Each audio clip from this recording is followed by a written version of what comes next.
But how can you manage? Don't worry about that. I can manage. Because we've all got our own work to do. I can manage. All right, Mrs. Hughes, I'll take over. Thank you. Good morning, Mr. Bates. Welcome. I hope your journey was satisfactory. It's fine, thank you. I am the butler at Downton. My name is Carson. How do you do, Mr. Carson? This is Thomas, first footman. He's been looking after his lordship since Mr. Watson left. It'll be a relief to get back to normal, won't it, Thomas?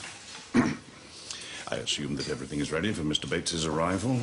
I put him in Mr. Watson's old room, though he left it in quite a state, I can tell you. But what about over upstairs?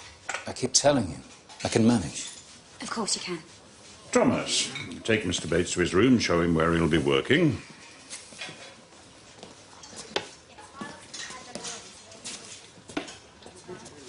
Thank you, everyone.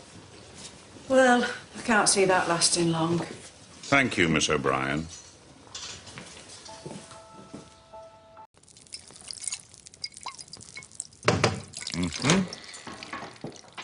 They've all gone? Oh, they have, thank the Lord. Oh, what about the lawyer? Oh, he was the first away. Didn't even stay for the luncheon. I wish they'd make their minds up. Gwen's put clean sheets on the blue room bed. Now she'll just have to strip it again. Can't you leave it for the next guest? Well, only if you don't tell. So, has it all been settled? No, I don't know if anything's been settled. There's a fellow in Manchester with claims to the title, I gather, but it's all a long way from settled. You mustn't take it personally. Oh, I do take it personally, Mrs. Hughes. I can't stand by and watch our family threatened with the loss of all they hold dear. They're not our family. Well, they're all the family I've got.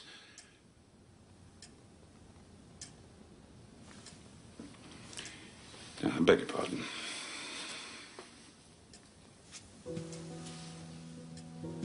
Do you ever wish you'd gone another way?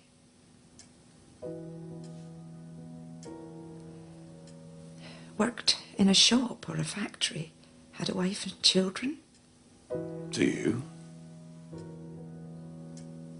I don't know. Maybe. Sometimes. William's laid tea in the library, but her ladyship hasn't come down. Oh, she'll be tired. Take a tray up to her bedroom. Is Thomas back? Not yet, Mr. Carson.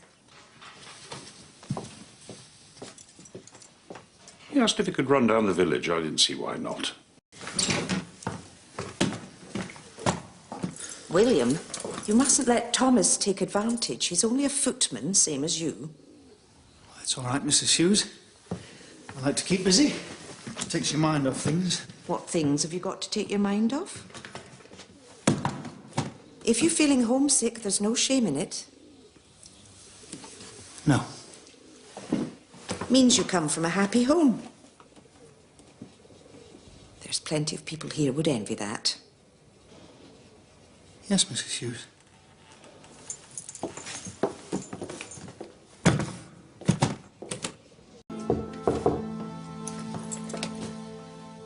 I think I'll turn in. No big announcement, then? No, not likely to be. He's off on the 9 o'clock train. He never is. And when we've had a turkey killed for tomorrow's dinner, I wonder what she did wrong. She did nothing wrong, not from the way his lordship was talking. So his grace turned out to be graceless. Good night, Mrs. Hughes. Good night, Mr. Carson. I'm sorry, but I have standards.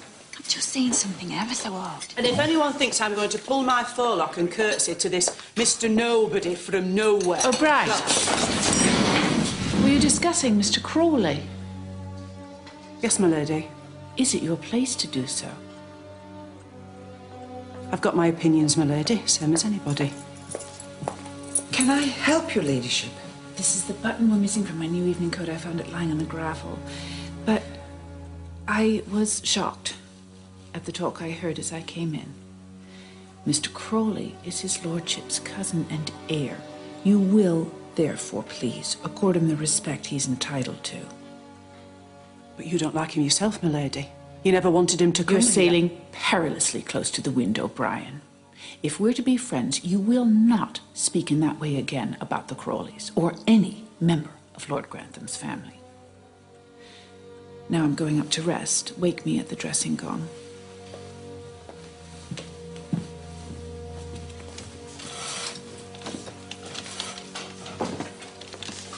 I don't think that's fair, not here in the servants' hall. I agree. If she was a real lady, she wouldn't have come down here. She'd have rung for me and given me the button, that's all. This isn't her territory. We can say what we like down here. Who says? The law and Parliament. There is such a thing as free speech. Not when I'm in charge. Don't push your luck, Thomas. Now, tea's over. Back to work. You'd better take this. Friends. Who does she think she's fooling? We're not friends. No? No. And you're not friends with the girls neither. We're servants, you and me. And they pay us to do as we're told, that's all. I'm changing round the dessert services. We're missing a sugar sifter. I know, I'll put 3 out. I was talking to Anna earlier. Why? What's she been saying? Whatever's the matter? What did Anna say? Only that she thinks Thomas is bullying William. Ah. Yeah, she may have a point. I'll keep an eye out. Here it is. I'll say good night, Mr. Carson. Look at that scratch. We'll have to get that sorted out when they're up in London. You can hardly see it. Well, I'll know it's there. Are you all right now? Only you seemed a little upset earlier. Yeah, I'm sorry about that. I'm just, a bit tired. And no wonder. Did the dinner go well? Oh, well enough. Well, they won't make a match between them if that's what they're thinking. Oh, Lady Mary doesn't like him. And why should she like the man she's been passed over for? And why has she been? That's what I'd like to know. It's the law. Well, it's a wicked law.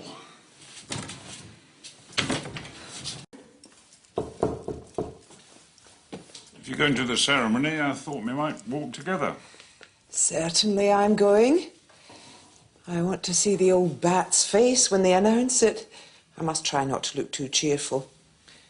Or shouldn't I talk like that in your presence? Do you find me very ridiculous, Mrs. Hughes? Putting on airs and graces I've no right to.